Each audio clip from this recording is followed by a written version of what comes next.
Okay. The committee will come to order. Oh, sorry.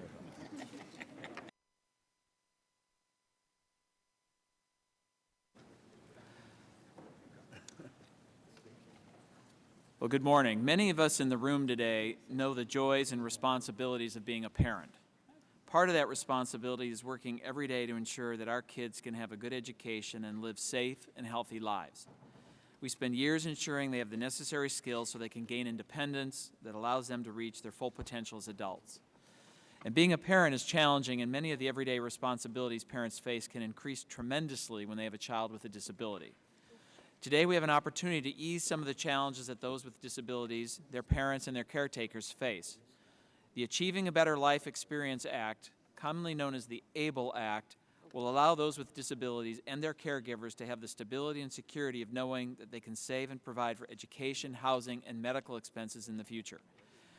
Many of our nation's disabled receive their medical care through the Medicaid program and additional cash assistance from the Supplemental Security Income Program, which provide a stable source of medical care and benefits. But to remain eligible for SSI, the program sets a resources limit of $2,000, limiting the ability of the disabled to save for the future. The ABLE Act addresses that by allowing those with disabilities to set up tax-free savings accounts in order to save for their own costs of medical care, housing, transportation, and continued education. This will allow those who are on Medicaid and SSI to work, earn, and save more while receiving important benefits. It's important to note that these savings accounts will be available to all individuals with disabilities and their caretakers, not just those on Medicaid or SSI. This is a common sense bill that will aid those with disabilities and their caretakers so they can live more fulfilling, happy lives and have the ability to provide for a better future. As Sarah Wolf, a strong advocate of the ABLE Act who's worked for years to see its passage, said in testimony before the Senate Finance Committee, and I'm quoting here, "Just because I have Down syndrome, that shouldn't hold me back from achieving my full potential in life.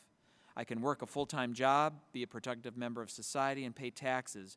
But because of these outdated laws placed on individuals with disabilities, people like me are held back in life. This is the year we call on leaders in Congress to put an end to the inequities that exist for people with disabilities by passing the ABLE Act and allowing individuals and families to save for the future and break down the barriers to employment for these individuals." I couldn't say it better than Sarah did. Today we have an opportunity to make a real difference for those who need it most. Now I'll turn to a more technical note. The legislation before us is not offset. However, the ranking member and I have spoken and we agree that before this bill goes to the floor, we need to find bipartisan pay-fors that not only he and I agree to, but can also easily pass the House and the Senate. So I look forward to a relatively quick markup today. We do have some work ahead of us. It's my expectation that immediately following today's markup, our staff will begin serious discussions on how we pay for this bill. I'm committed to working with and finding an agreement with the ranking member in order to make this bill a reality. Given over 370 co-sponsors in the House, and I noticed that the gentleman from Florida, Mr. Crenshaw, who's the lead sponsor of this bill, is in the committee room today, and over 70 co-sponsors in the Senate, we owe it to our colleagues, and more importantly to those with disabilities and their families, to come up with a solution. And I also note that Mr. Van Hollen, who's a former member of this committee, who's also been very active on this act, is also in the committee room this morning as well. So before I yield to the ranking member for an opening statement, I ask that all member opening statements be included in the record, and without objection, so ordered. Mr. Levin is recognized.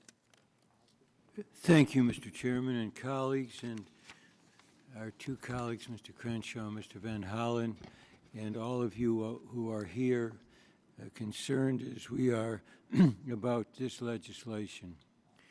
This measure affects tens of millions of Americans living with disabilities and their families who want to provide some measure of economic security for them.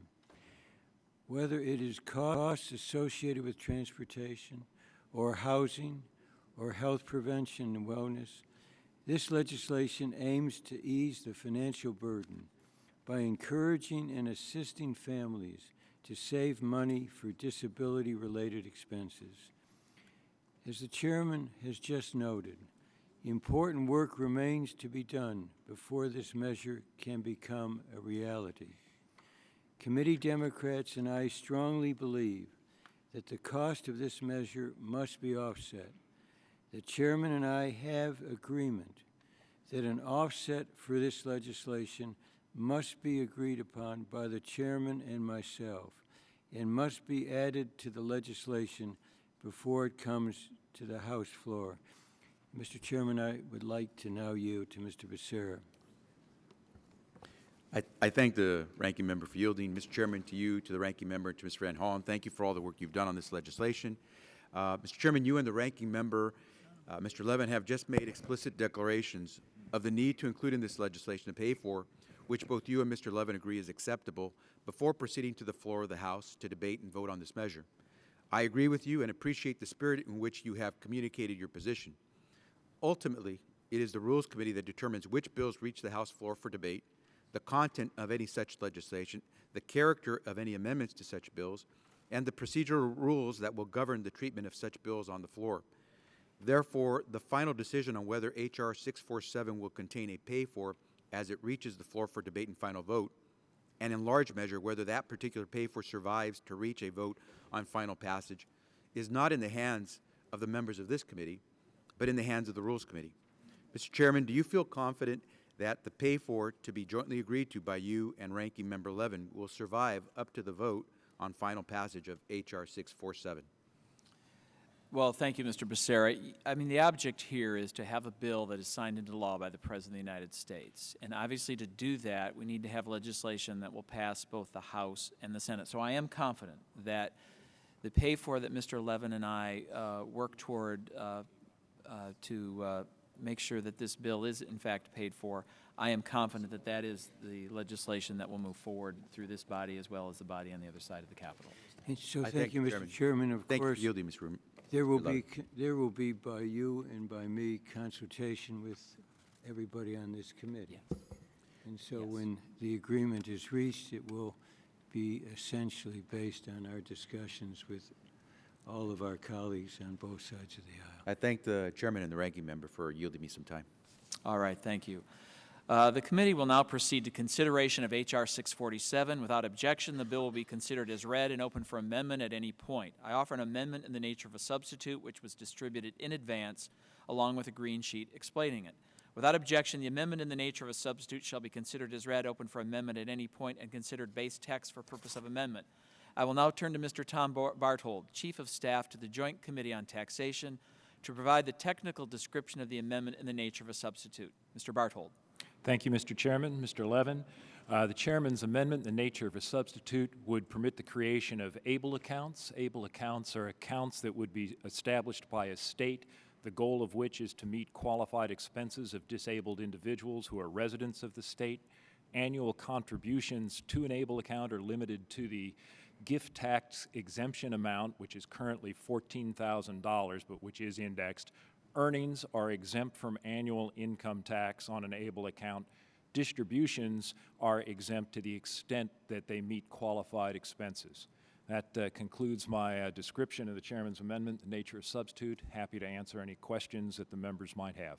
Well, thank you, Mr. Barthold. Based on agreement between the ranking member and myself, we will now proceed to a vote on the bill. The question is on the adoption of the amendment in the nature of a substitute. All those in favor signify by saying aye. Aye. Those opposed, no. In the opinion of the chair, the ayes have it, and the amendment in the nature of a substitute is agreed to. I will now recognize Mr. Johnson for the purpose of offering a motion. Mr. Chairman, I move the committee favorably report H.R. 647 as amended to the House of Representatives. The question is on favorably reporting the bill. All those in favor signify by saying aye. Aye. Those opposed signify by saying no. The ayes have it. The motion is agreed to. H.R. 647 as amended is ordered favorably reported to the House of Representatives. Without objection, staff is authorized to make technical and conforming changes to the bill. Without objection, members will have an additional 2 days to file with the committee clerk supplemental, additional, or minority views so ordered. There being no further business before the committee stands adjourned. Thanks, David. Thank you. I just told